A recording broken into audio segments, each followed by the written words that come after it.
platform for us to then actually take this niche product to a worldwide marketplace.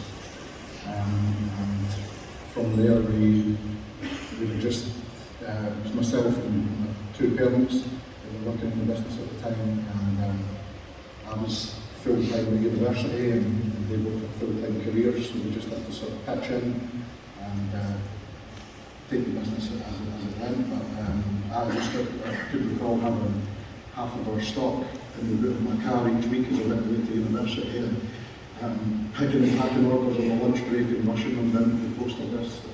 It's still a vivid memory for myself. We were always focused on getting that lightning fast dispatch, and that's still something that we think is very critical. So yeah, after a period of a few years, my mum had to leave her job to set up working full-time in the business, so she done that, and eventually I had to get a car with a bigger boot, and then going from there, I graduated just in time for the great financial crisis in 2008, so it wasn't the best time to get an engineering job. But I came into the business and worked from there and never looked back. Great, so thank you. Okay.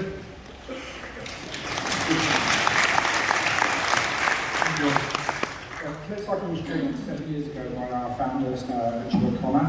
He was a retailer who didn't like what happened to his returns. He never liked the financial reward he got for the returns. He didn't like the fact that we sold them through traditional exit channels like Auction House or Jobber, and there was little or no brand protection.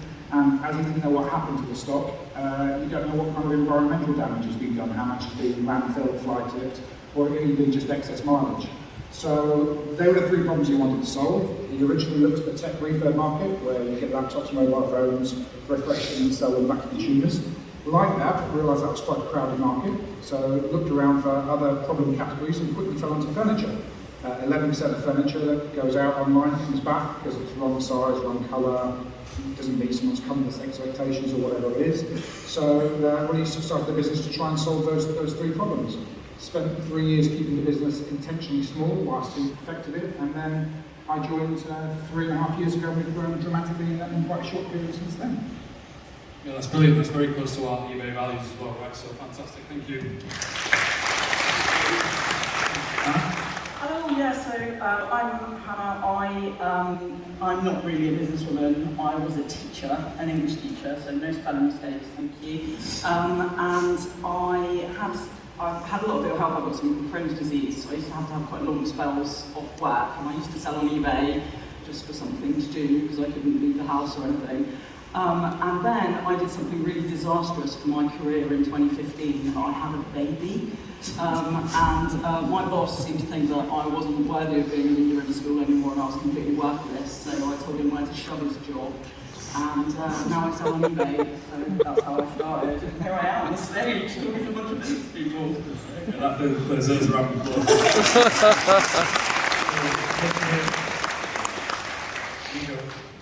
So I'm Yinka, and I actually started my business in 2017. I was 19 at the time, and I was a university student. What triggered me to get started with it was the fact that I was seeing my mum sell on eBay. She was selling cosmetics, and I was seeing her have success, and she used to get me to package her orders and stuff like that. So I thought, why can't I jump in and try and sell something that I'm interested in? And from a young age, I've always wanted to be an entrepreneur. I was that kid that sold things at the playground and stuff like that. So yeah, when I added to the fact that when at the time I used to go into charity shops as well. So because I came from a working class background, so you know, buying branded clothing brand new wasn't really something that I had access to. And I kind of had a light bulb moment when I was buying these clothes, like maybe for like £3 a pop from a charity shop, and seeing that online, you know, somebody would be willing to pay $24.99 for the same kind of jumper solely due to the convenience.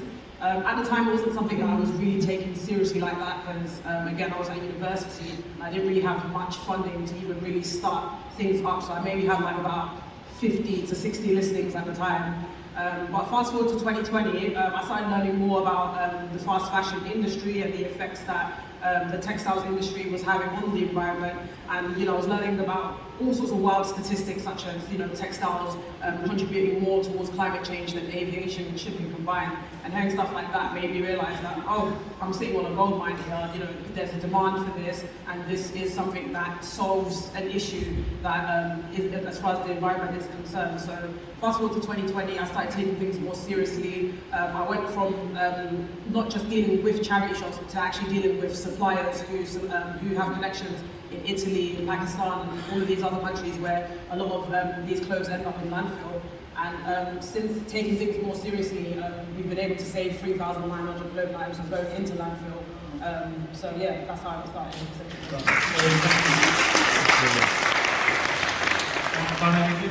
Well, we're fairly vintage in ourselves in the fact that we've been on eBay since 2004.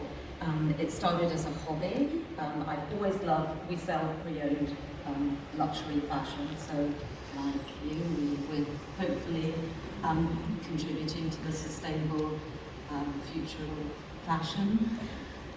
So yes, it started as a hobby mainly.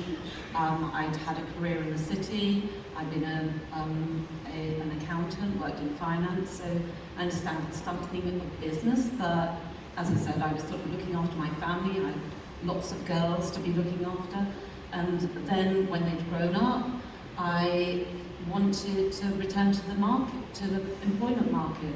It wasn't easy. The city was not welcoming at all. I had children, had responsibilities, God forbid, I totally get that. And so I just started, as I said, it was more of a hobby, so I started selling clothes that I'd had. I always loved fashion. I've always bought second-hand because it's just amazing what you can find. I'd gone to second-hand shops, I'd gone to the local high street. There's always been a local high street place where you could go and consign your clothes, the things you don't want, and then buy things that you find, those lovely things you've been searching for, that lovely pair of things, lovely item that you wanted. So it was natural. Someone suggested that I go onto eBay to sell some of my things, so that I started, and then that was it. And everyone that comes in contact with me is just bitten by the bug of eBay. It's just insane. Who's out there to buy your items? It's fun. There are challenges, absolutely. We've had many challenges over the years, but it's just a fun thing. And we started at home. We now, about 6 months ago, we moved into our first premises of 2,000 square foot. We're now going to be moving to another one because obviously we want to attract good staff and we need better facilities, more in central London. And yeah, so we're just carrying on. And last month, I know it's a really difficult marketplace this year for everybody, but if you want to sell, there are loads of opportunities out there. We had our best month ever last month, and even given this climate and the fact that August is notoriously quite a quiet month, we're very happy with the way things are going. And we just want to keep going.